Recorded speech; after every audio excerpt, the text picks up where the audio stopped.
একসময় যুক্তরাষ্ট্রের নেতৃত্বে ইরানে শাসন ব্যবস্থা পরিবর্তনের ধারণাকে যেসব আরব দেশ সমর্থন করত তারাই এখন সংযম ও উত্তেজনা প্রশমনের আহ্বান জানাচ্ছে। ফলে দেশটিতে সরকার পতনের দাবিতে চলমান বিক্ষোভ ও সম্ভাব্য সামরিক সংঘাতের আগুনে পুড়ে ধ্বংস হতে চায় না আরব বিশ্ব। কয়েক বছর আগেও উপসাগরীয় অঞ্চলসহ বহু আরব রাষ্ট্র ইরানকে মধ্যপ্রাচ্যের প্রধান হুমকি হিসেবে দেখত, কিন্তু সময়ের সঙ্গে পাল্টেছে বাস্তবতা। যুক্তরাষ্ট্রের প্রেসিডেন্ট ডোনাল্ড ট্রাম্প যখন ইরানে সামরিক হামলার পরিকল্পনা করছিলেন, তখন আরব নেতারাই ওয়াশিংটনের উপর চাপ দিচ্ছেন এই পথে না হাঁটার জন্য। আরব নেতাদের এই অবস্থান পরিবর্তনের পেছনে রয়েছে মধ্যপ্রাচ্যের সাম্প্রতিক নাটকীয় ভূরাজনৈতিক রূপান্তর। গত ২৭ মাসে ইসরায়েলের নজিরবিহীন সামরিক আগ্রাসন আরব বিশ্বকে নতুন করে ভাবতে বাধ্য করছে।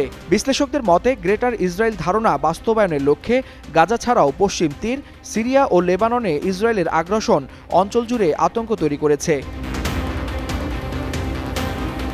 ২০২৫ সালের সেপ্টেম্বরে যুক্তরাষ্ট্রের ঘনিষ্ঠ মিত্র কাতারে ইসরায়েলের হামলা আরব দেশগুলোর উদ্বেগ আরও বাড়িয়ে দিয়েছে। এর আগে জুনে ইসরায়েলের প্ররোচনায় যুক্তরাষ্ট্রের ইরানের পারমাণবিক স্থাপনায় হামলাও আঞ্চলিক ভারসাম্যকে নাড়িয়ে দিয়েছে। এদিকে বিভিন্ন প্রতিবেদনে দাবি করা হচ্ছে, ইরানের সরকার বিরোধী আন্দোলনে ইসরায়েল গোপনে ইন্ধন যোগাচ্ছে।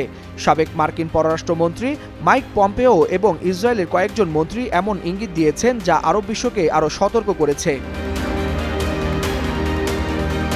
আরব নেতারা মনে করছেন, দুর্বল ইরান সহনীয় হলেও সম্পূর্ণ ভেঙে পড়া ইরান গোটা অঞ্চলকে অস্থিতিশীল করে তুলবে। বিশেষ করে উপসাগরীয় দেশগুলো আশঙ্কা করছে, সংঘাত বাড়লে হরমুজ প্রণালী বন্ধ হওয়ার ঝুঁকি তৈরি হবে, যা বৈশ্বিক জ্বালানি নিরাপত্তার জন্য মারাত্মক হুমকি বলে মনে করছেন তারা। ওয়ালিউল হাসানাত, যুগান্তর নিউজ।